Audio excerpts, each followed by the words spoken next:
क्या आपने कभी सोचा है कि ब्रह्मांड में एक ऐसी जगह भी है जहां बादलों से पानी नहीं बल्कि हीरे बरसते हैं? ये है नेपच्यून, सौर मंडल का सबसे दूर का बर्फीला दानव, जहां हवाएं बुलेट ट्रेन से भी तेज चलती हैं। इस नीले ग्रह की गहराइयों में प्रेशर इतना ज्यादा है कि वो किसी भी चीज की फिजिकल फॉर्म बदल सकता है। वहां की भयंकर गर्मी मेथेन गैस को तोड़ देती है, जिससे कार्बन पूरी तरह अलग हो जाता है। यही कार्बन भारी प्रेशर की वजह से सॉलिड क्रिस्टल में बदल जाता है, जिसे हम हीरा कहते हैं। जैसे जैसे ये हीरे भारी होते हैं, ये नीचे की ओर गिरने लगते हैं। इसे ही डायमंड रेन कहते हैं। कल्पना कीजिए, करोड़ों सालों से यहां लाखों टन शुद्ध हीरे लगातार बरस रहे हैं।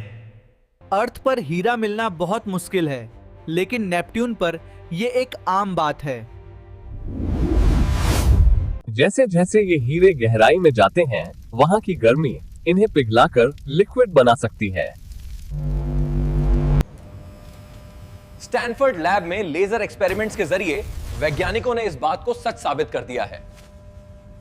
कुछ रिसर्चर्स मानते हैं कि वहां हीरों के विशाल महासागर और तैरते हुए बर्फीले पहाड़ भी हो सकते हैं, पर आज की तारीख में वहां पहुंचना इम्पॉसिबल है, क्योंकि वहां का माहौल किसी भी मशीन को कुचल देगा। वॉयेजर 2 ने हमें इस नीले ग्रह की पहली झलक दिखाई थी, पर इसके राज आज भी एक पहेली हैं। सिर्फ नेपट्यून ही नहीं, इसके पड़ोसी यूरेनस पर भी हीरों की ऐसी ही मूसलाधार बारिश होती है। हजारों किलोमीटर का सफर तय करते ये हीरे ग्रह के मैग्नेटिक फील्ड को भी प्रभावित करते हैं। नेपट्यून का मैग्नेटिक फील्ड बहुत ही अजीब है और हीरों की ये बारिश इसकी एक मुख्य वजह है। इन्हें आइस जायंट्स कहा जाता है, लेकिन इनके अंदर की गर्मी किसी भट्टी से कहीं ज्यादा भयानक है। जैसे ही गैस टूटती है, हल्की हाइड्रोजन ऊपर उठती है और भारी कार्बन नीचे बैठने लगता है। नेपट्यून की सतह पर दिखने वाली ये सफेद लकीरें असल में बहुत बड़े और शक्तिशाली तूफान हैं। यहां गिरने वाले हीरे धूल जैसे नहीं, बल्कि बड़े पत्थरों और चट्टानों के आकार के हो सकते हैं। क्या भविष्य की तकनीक हमें इन हीरों के करीब ले जा पाएगी? ये विज्ञान के लिए एक बड़ा चैलेंज है। नेपट्यून पर कार्बन की मात्रा बहुत ज्यादा है, जो इसे ब्रह्मांड की एक नेचुरल फैक्ट्री बनाती है। जहां हम धरती पर हीरों के लिए खुदाई करते हैं, वहां आसमान से हीरों की दौलत बरस रही है।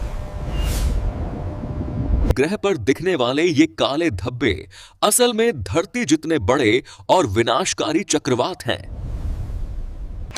साइंटिस्ट्स ने साधारण प्लास्टिक को दबाकर लैब में हीरों की बारिश को रिक्रिएट किया है। हैरानी की बात है कि नेपट्यून सूरज से जितनी गर्मी लेता है, उससे कहीं ज्यादा बाहर फेंकता है। जब ये भारी हीरे ग्रह के पिघले हुए केंद्र से टकराते हैं, तो वहां जबरदस्त हलचल पैदा होती है।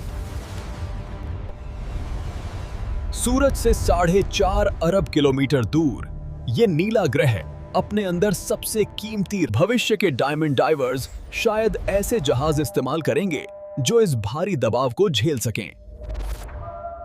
नेपट्यून के ये हीरे इतने शुद्ध और चमकदार हो सकते हैं जिनकी हम कल्पना भी नहीं कर सकते।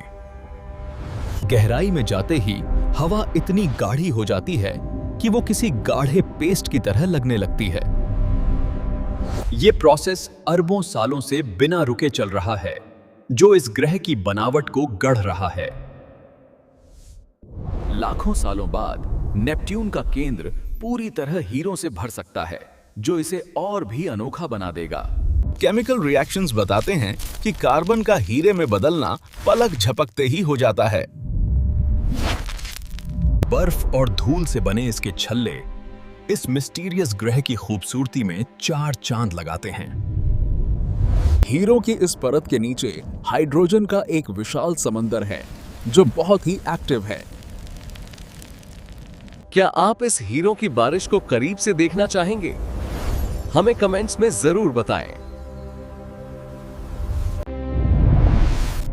नेपट्यून की ये अनोखी दुनिया याद दिलाती है कि विज्ञान की खोज की कोई सीमा नहीं है। अगर आपको ये जानकारी पसंद आई तो वीडियो को लाइक करें और हमारे साथ इस सफर में जुड़ें। ब्रह्मांड के ऐसे ही और रहस्यों को जानने के लिए सब्सक्राइब करें। मिलते हैं अगले वीडियो में।